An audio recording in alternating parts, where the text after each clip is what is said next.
sorry. Couldn't find parking. Sorry, I'm late. Did I miss anything? No, they did just put the guy on the grill. I don't know if you could smell, but Ooh, excellent. Yeah, it's barbecue, going. yeah. I'm lost though. Where were we? Looks like we're doing hymn number 666. Oh, shoot. Okay. Yeah. Satan is good. I don't know this one. Oh, it's just Satan is good. Satan's our pal over Satan is our pal. Satan is good. Satan is our pal. Hey, you want to get smoothies after this? Blood smoothies? Yeah. Yeah. All right. Satan is good.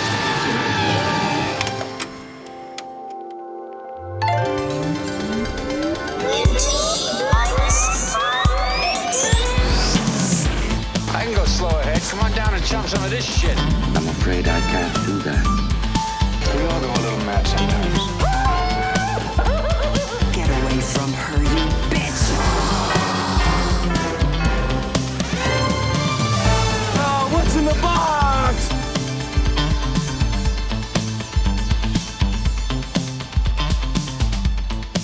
Welcome to the Cinema Sandbox. I'm Jordan Sherwood. I'm Kristopher G. Today we're talking about The Burbs from 1989. Hey, have you been seeing those bus ads for the new Peacock series? Yeah, they're rebooting it. It looks like they've got Keke Palmer starring in it. Like her a lot. It's not even her house. What's she feeding that dog? So this is a good time to talk about the source material, the original film from 1989. Wow, that's like, what is that? How many years Almost ago? 40 years. Almost 40 years ago.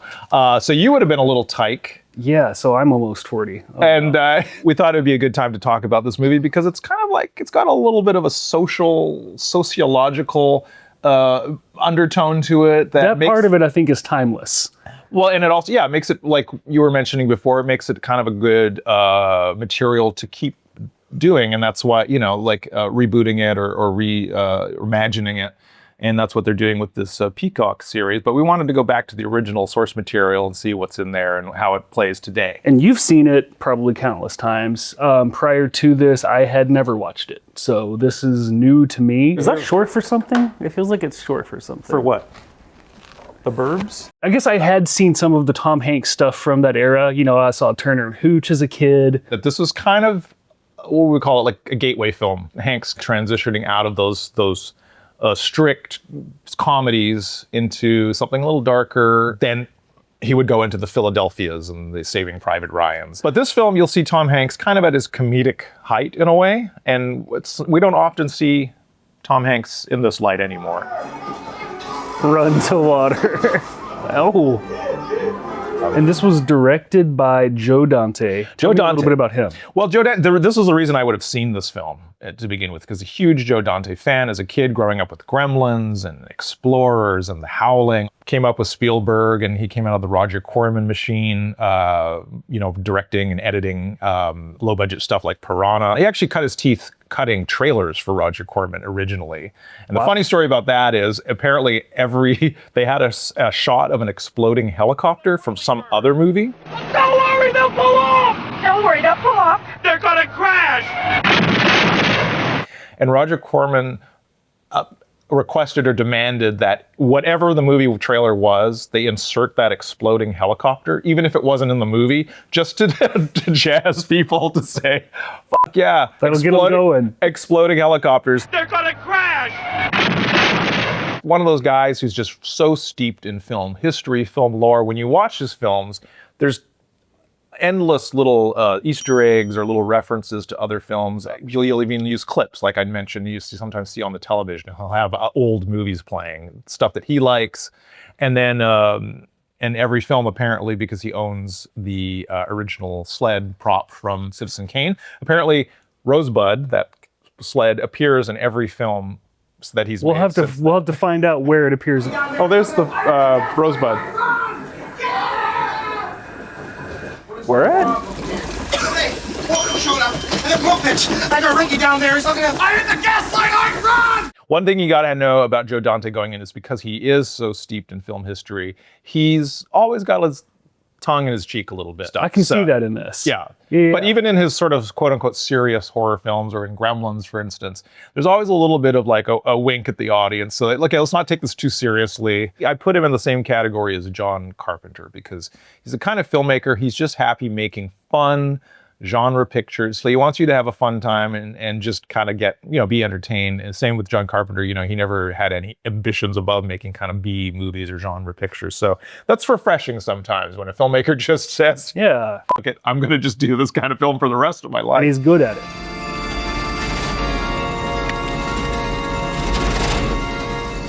We had this guy on our block who was kind of like this. He lived across the street, one house down from us. On garbage day, they would have, it's a middle-aged man and his elderly mother. They had like 20 bags of garbage every garbage day. Like, that's weird. That is weird.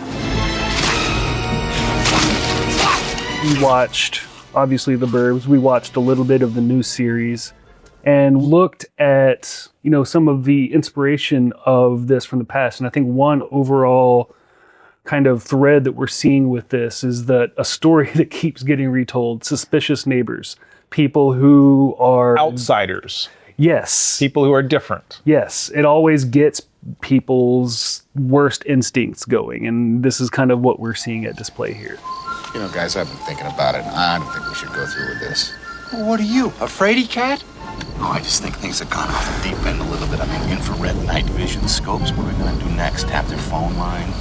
Well, that can be arranged. I'm seeing that the critics still haven't got on board with this cult classic status because on really? Metacritic, its meta score is 45 out of 100. Okay, and that's pretty poor. But on that same site, Metacritic, it has a 7.3 user score. Okay, so it's that crowd pleaser. shows Right. the difference between how the critics viewed it and how the audience viewed it. It's got a 3.5 on Letterboxd. It's got a 6.8 on IMDb, passing grade. User reviews have said things like, it's Dante's slapstick Rear Window.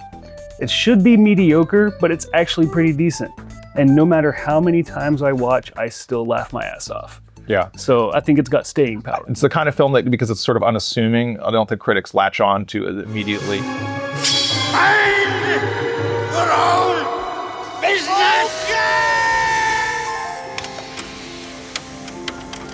Interesting, they opened up with this was kind of like a new logo for Universal Studios. They had the Universal Globe, and then they did a new animation because the words disappear, and then we actually go into the globe. It's like a little CG thing, and then microscopically go into middle America somewhere, from space into the, more geography, then into the streets, and then onto this specific place. It's this cul-de-sac. What's it called? Hinkley Heights? Hinkley Hills. It starts with a kind of a creepy thing. Tom Hanks waking up and then looking across the street at his neighbor's house. Almost a supernatural thing. As he crosses the threshold with his foot and these winds kick up. Smash cut to morning with the paperboy going through the neighborhood, establishing all the neighbors. The paperboy idyllic neighborhood thing is subverted a little bit with some, he hits Tom Hanks with a newspaper, then he throws the coffee at him. Watch it, you miserable little... Tom Hanks is on vacation, and he doesn't want to do anything. He wants a staycation. And Can't blame him. He just wants to hang out, but his wife, played by Carrie Fisher, is like, Please, let's pack up the car and go to the lake. Just get away from here and rest. You should see yourself. You were up at the crack of dawn watching a dog poop. and then sets up he has got a kid, which is interesting. Is originally when Tom Hanks was cast, he didn't want to have a son in this film because he said he didn't want to be typecast into this kind of fatherly role. And so I think the son is kind of cut back. I don't know. I would like to They could have done without him, and it would have been fine. Could have done without him, but I think they maybe his influence, they kind of cut the son back because I'd be interested in reading the original script. So this sets off the thing where he's just gonna stay home, and we get the Rear Window connection here. In Rear Window, of course, Jimmy Stewart is forced to stay home because he breaks his leg, and he's like forced to just stare out the window. In this case, it's kind of self-imposed. He's like, I don't want to do anything. But then he gets immediately bored, and he's staring out the window. This is how we get to know everybody, kind of what type of characters they are. We got his name, Art. Played by Rick Dukeman. Yes. Art, rest in peace, Rick. He was hilarious, but they set him up perfectly. He comes and just helps himself to all their food, and is just rambling nonstop about the goings-on in the neighborhood. So that's... And Joe Dante was talking about the casting of that role is particularly difficult. They finally settled on Rick Dukeman because he had an abrasive quality, he said, but he was also sort of likable. Look, the world is full of these kind of things. Look at this. Black masses, mutilations, unconscious chanting. You're chanting. I want to kill everyone. Satan is good. Satan is our pal. Yeah, And that's really difficult to, because I didn't like him, but I liked him. Right. Like, it was like, oh, we know people like this. Yes, You know, yes. like where you're like, oh my God, this person is so freaking annoying, but they're kind of comforting in a way because they're there and they kind of ground you. I don't know. It's a weird, everyone knows somebody like this, I think. he nailed it. We meet Rumsfeld, aptly named Bruce Dern's character across the street. Who's kind of like an ex-military, I guess. I'm getting Vietnam. He definitely committed some war crimes over there. He is thirsty for like a black ops mission. Right. So, and again, real easy to make that an unlikable character, but the way Dern does it, it's hilarious. And you just you get him immediately. Listen up, mister. That piece of scum barking rat of yours is just taking his last dump on my lawn. I find one more, just one, I'm gonna catch him and staple his ass shut. I mean, you were obviously a big Jerry Goldsmith fan, but tell us about, his work in this. the relationship between Joe Dante and Jerry Goldsmith is sort of a B-level Alfred Hitchcock, Bernard Herrmann, Spielberg, John Williams kind of thing. They work together on a lot of films together, and they just seem to click. They seem to get each other's sense of humor, and Goldsmith was able to translate that into musical terms. And I think Dante was not afraid to be broad with the music. This one's broad and funny and sunny and crazy with the organ.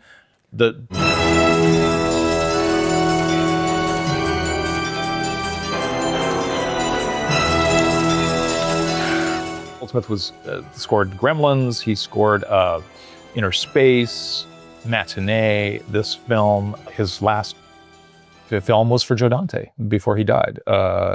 Was Looney Tunes Back in Action, his last film score. How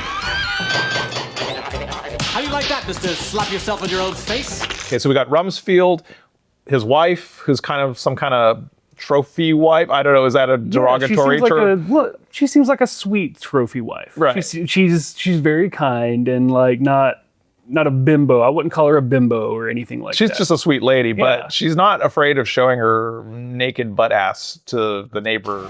Hey, Mrs. Rumsfeld. No tan lines this morning. Looks nice. Get a meatball. Corey Feldman, another Joe Dante regular, well, at least from Gremlins. A little bit grown up here. But still an obnoxious kid. As we saw in one of the outtakes. Oh my goodness. What else could you do with those shoes? Shut the f*** up, kid. We're trying to do some exercise. At the end of the street, we've got the old elder statesman of this street, the cul-de-sac. And of course, my favorite character, his dog. And his dog, Darla. Darla's the dog. Darla is the actress, and she's a huge star. She was in Batman Returns. She was in this. She was Silence in of the Lambs. Silence of the Lambs. Oh my Pee-wee's goodness. Big Adventure. A long, illustrious career. And I'm going to go out on a limb here and say it's one of the best performances in the film. Not even being funny. Like, seriously. It's not even as a joke. She's fantastic. What's her name? Oh, Queenie is her name. Queenie is the character's name, Queenie. yes. And owned by Walter. Walter, yeah. Oh, Gail Gordon, who I knew growing up was the guy from the Lucy show. There's a little callback to that in the house. And then they put, and apparently he was very touched that Joe Dante put that little thing in there with Lucy. Oh, see, there's that picture of Lucille Ball and him. I'm not sure. And then in come the Klopeks. It takes a while for us to even be introduced to them. Right. They're new, mysterious neighbors. They have not said hello to anyone. They keep to themselves. Bruce Dern says, "What is that, Slavic? Klopek? What is that, Slavic?" No. Oh, about a 9 on the tension scale, Rube. So right away, there's this kind of like otherness to them. It being such a close-knit, isolated cul-de-sac, that starts to brew suspicion. It starts to feel reminiscent of, like, for example, the Twilight Zone episode that we watched, which may or may not have been an inspiration for this. We see the through lines ourselves. Dana Olson, who is the writer of this film, did not expressly, apparently, base it on anything Twilight Zone. But I think Joe Dante, all of them grew up with Twilight Zone, I'm pretty sure, knowing all of these episodes. And the one in particular, The Monsters Are Due on Maple Street, is a prototype for this kind of film. It's actually quite a lot darker than this. Yeah. And of course, that came out of like kind of the post-war McCarthyism, communist witch hunt kind of era. And it's a great episode. If you haven't seen that Twilight Zone episode, check that out. It's one of the best and one of the most iconic. They sent 4 people, a mother and a father and 2 kids who looked just like humans. But they weren't. The suspicion starts to set in, and then the accusations start to fly. And then it spirals out of control and gets violent a lot faster. It's an examination of that type of human nature, though. Yeah. People start to get suspicious of others, of outsiders. And even if an outsider doesn't exist and they try to explain some kind of phenomenon that's occurred, which that's where the suspicions are going to start to go. Right. And which in the case of the Twilight Zone episode, it was the electricity goes off. And people start thinking, well, why is Joe's electricity still on? It's his fault. And then somebody else's house, the lights go on. Charlie, the lights just went on in your house. First shot in the Twilight Zone episode where it focuses on that old street sign, Maple Street. I am convinced Joe Dante pays homage to that because there's a shot at the beginning with the paper boy. The camera cranes up to it's like Mayfield or something. Maple, Mayfield, it's the same 2 letters, and it's the same type of street sign. Joe Dante definitely is directly quoting that. I guarantee. That's very you. interesting. And if I ever bump into him again, I will ask him. This would be the perfect time because you could go up and talk to him. We could see what he's like. So the turning point is Walter, the old guy with the dog, goes missing. They find the dog. He looks dirty. He's hungry. And he, I guess, got out of the house somehow. And they find that Walter left his toupee behind. But they break into his house. Yeah, this is because they break into his house. Yes. It's mob mentality already. They're just like make an assumption about something and they bust into somebody's house. And I think there's that kind of thing with the suburban life too, where sure you have your private property, but people kind of think like in their neighborhood. So they have some rights about about who they can allow in or whether they can allow themselves in. Boundaries, yeah. I can't believe you people talked me into this in the first place. Why don't we just get out of our neighbor's house? I have your dog. I have your dog. There's all these little clues, little themes of the adult characters being children. Oh my goodness. Acting like children. And Bruce Dern does such a good job at that. There's one scene where he's like on the roof spying and he's having a little break. He eats he's got a little box of animal crackers. He doesn't just pop an animal cracker into his mouth. He takes an animal cracker, he looks at it both ways, and then he like delicately bites the head off of it. It's so brilliant. And this is what makes Bruce Dern just an amazing actor. The details, like character details. They act like little kids whenever they go back to Tom Hanks' wife and ask, can he come back out? Please let him come out. Come on. I think that I have given you my answer.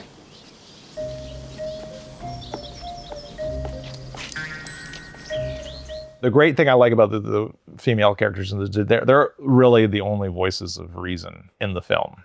And it takes the women who say, you guys are being stupid. Let's just go over and introduce ourselves and have like a tea or we'll bring cookies. They're the only ones who are behaving like actual grown-ups. So they do. They go over to the Klopex one day with a plate of brownies.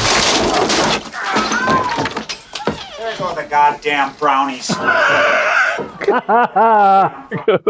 he they're all f***ed up and he gives it to the young Klopex. A little something for the old sweet tooth. So this is the having tea with the Klopex sequence. And it's just like you could pull it out of the film in itself and it would be just a nice little short movie of this kind of funny meeting the neighbor sequence. We have guests. We meet the Klopex, played by Courtney Gaines, plays the younger one, and then an amazing performance by your favorite guy. Yes, as I was writing all of my favorite lines as we watched the film, I realized, oh my God, all of these lines are coming from this one guy. Uncle Reuben. You startled me. Played by Brother Theodore, as I know him now. Okay, hip cats. Get off my car. I was never over here when the Naps lived here. How unfortunate for the Naps. And if you don't know Brother Theodore, somebody has put together a compilation of all of his appearances on the David Letterman show. These are like early Letterman shows. My first guest tonight needs no costume or Halloween props. Just the mere thought of someone like this roaming the streets is frightening enough. Please welcome noted philosopher, metaphysician, and podiatrist, Mr. Brother Theodore. And he would come on and do these insane monologues. A sudden fit of athlete's foot befell her. Took hold of her feet, her body, her mind, and her habits, and in a manner most subtle, most hideous, corrupted the very essence of her being. Ladies and gentlemen. Amazing comedy moment. Hans Klopek's going with the sardine. Carrie Fisher's look. Oh, she's like, you have to. Like, it would be... He looks over at her. Yeah. She goes, go on, have one, because she's not eating it. Felt like it took like 3 minutes. It felt like it took 3 minutes, and the sound design of when he's digging around trying to get the sardine.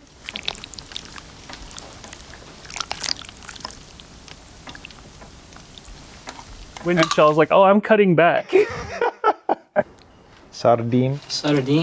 They find a femur bone. The dog keeps bringing, and he keeps throwing, and the dog brings it back.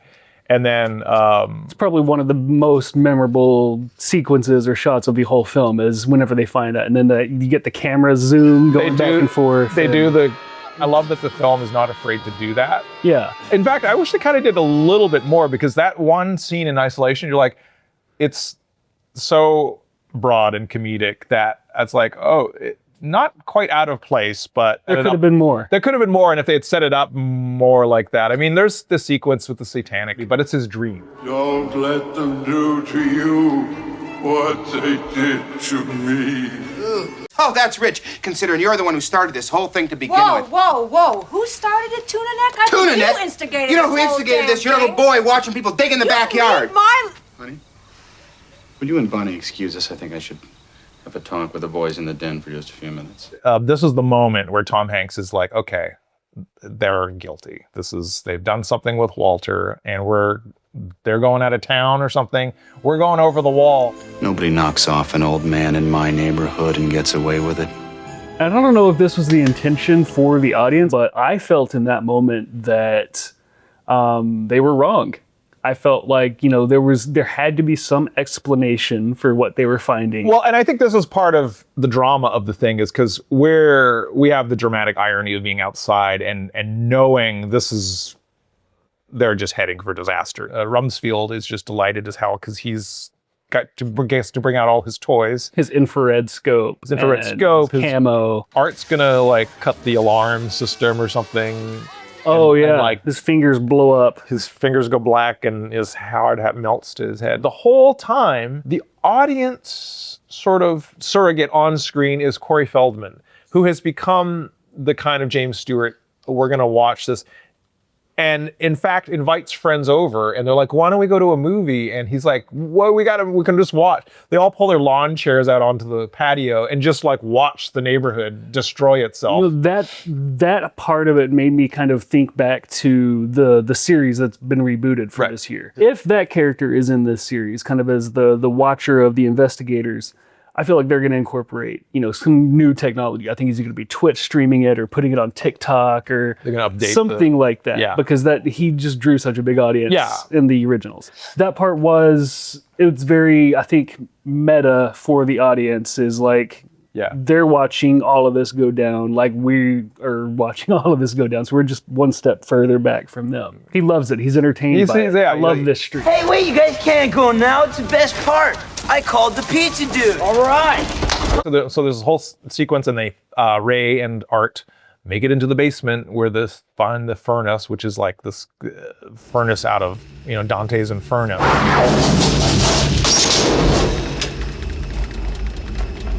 This is no ordinary furnace. Tom Hanks is hitting the gas line in the furnace room, and we just cut to the outside of the house, and an awesome explosion. It's when he's running out of the house saying, oh my God, and then it goes right behind him as he's running.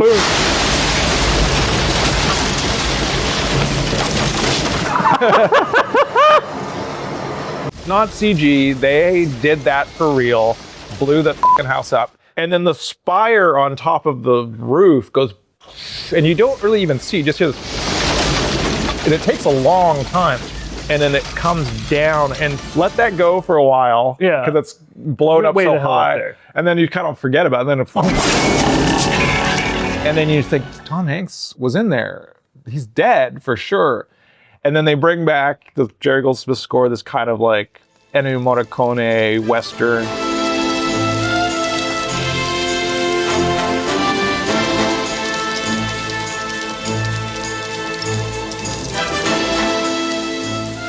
Tom Hanks comes walking. Half his head is bald because his hair has been singed off. One eye is like completely like, and he just like comes out, and the way he walks, and then did you notice how he comes down those stairs? There's like 3 stairs. He doesn't walk down, he just kind of goes. They just blew up his house. At that moment when Art is saying like, oh, we've still got to find out what's going on. He's not letting it go. That breaks Ray, and he gives that amazing speech about how we are the bad guys. We're the ones who did all this. We destroyed the neighborhood. We snooped in everyone's houses. Yeah. We deserve to go to prison. Just because they were a little different. No, they're different, so they keep to themselves. Can you blame them? They live next door to people who break into their house and burn it down while they're gone for the day. Yeah, great speech. Very timely. Almost hits harder today. It's because they're very real issues and they're impacting us today. You mentioned the politics of it, but it's zoning laws, all the NIMBY-ism, all of those things that are making LA worse than it needs to be, worse than it should be. Right. And what is the suburbs anyway? We know historically that a lot of the white population left the urban centers at a certain point in post-war America because of the crime and, oh my God, the different people coming in and stuff like that. And that's where the Burbs were created. It was like white flight. We're the ones who are throwing garbage in the street and lighting fires. We're the ones who are acting suspicious and paranoid. We're the lunatics. Us. It's not them. He's like just done, and he's like he's all literally a burnt husk. Take me to the hospital. And so he throws himself into the back of the ambulance. The original script ended with Henry Gibson's character, the Klopek, going into the back of the thing and killing Tom Hanks and driving off in the ambulance. Very dark ending. As soon as Tom Hanks was cast, the producer said, we can't kill Tom Hanks. There are several different endings, including the scripted ending, and then they shot apparently 3 different versions of the ending, which if you get the physical media, you could see them kind of messing with the ending, trying to figure it out. But in the end, what happens is the Klopeks are guilty. He is an evil doctor. He tries to kill Tom Hanks. There's that great shot that you liked where they fall out of the thing and the camera's locked onto the gurney as they're rolling, and they go, ah! She looks only mildly concerned. Carrie Fisher? She's maybe even just curious about what's happening. Not like, holy shit, my husband's in that ambulance that's driving through houses.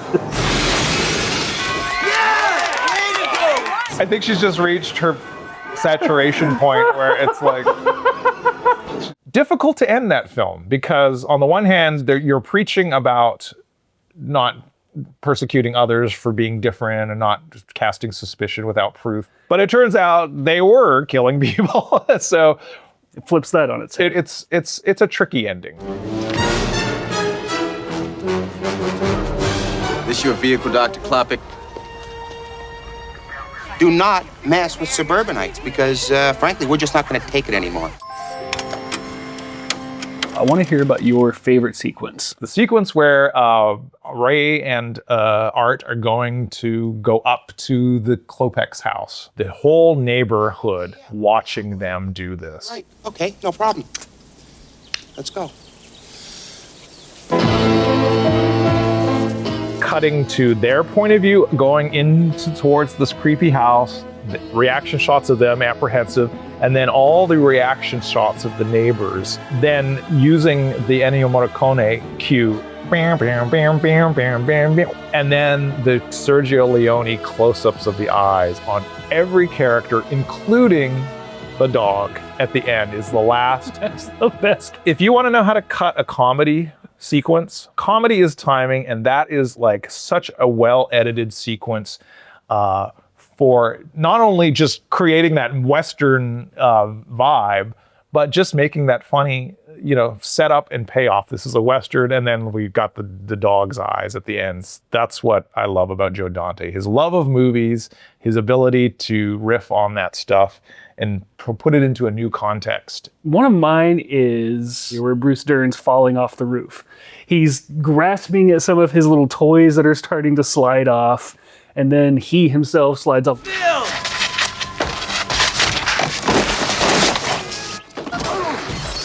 That sequence, just all of the editing, the sound. The stunt of him falling off the roof, Oh whoever my the God, stuntman was, did it so well. It was so good. That was my favorite sequence. Yeah.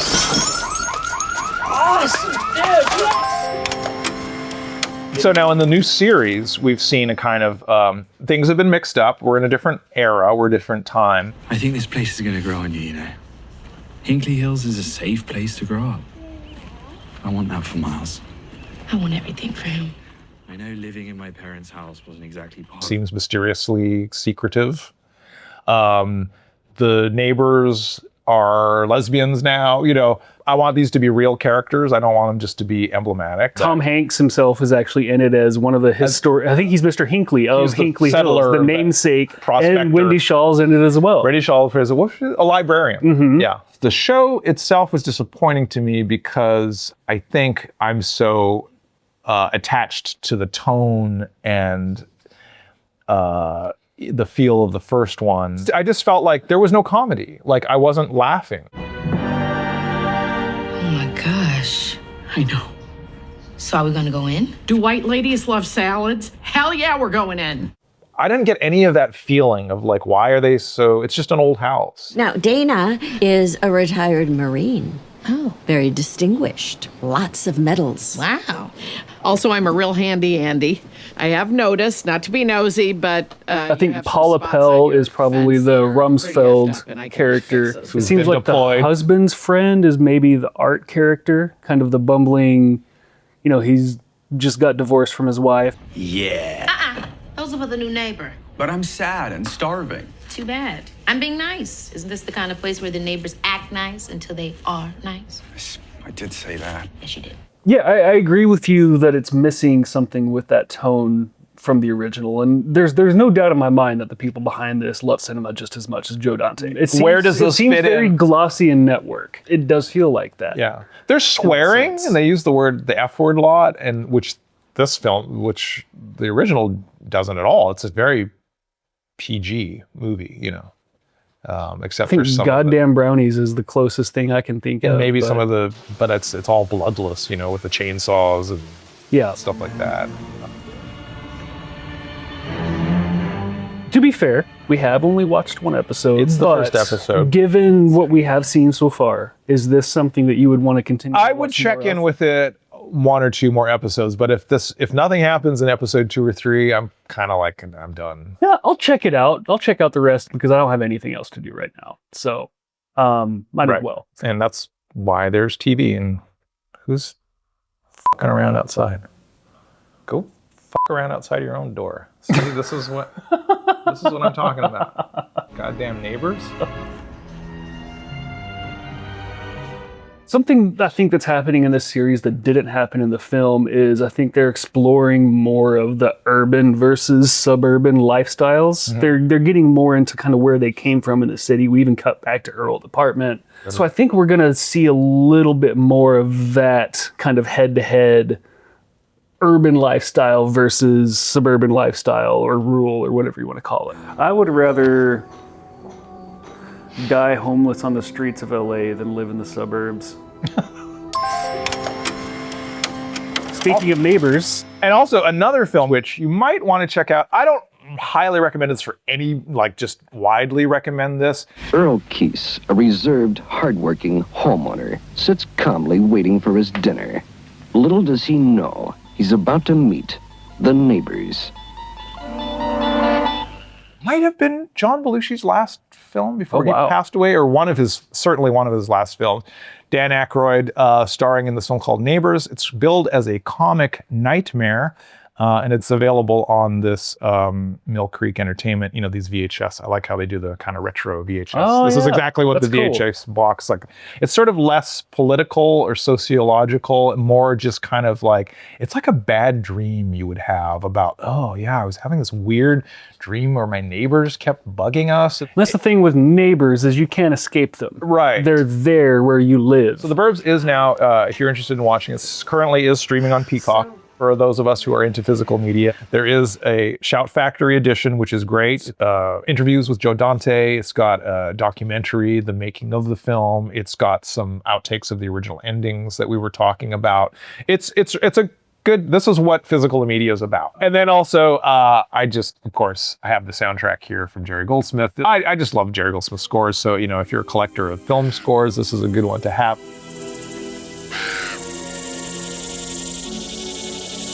The reboot series starring Keke Palmer is streaming now on Peacock. If you want to check that out, as well as the original film, if you're seeing it for the first time, if you're watching it for the 50th time, let us know what you think. And if you enjoyed this show, help others find out about us by hitting that subscribe button and smash that like. And let us know what you think about The Burbs. This is the Cinema Sandbox. Thank you all so much. Goodbye.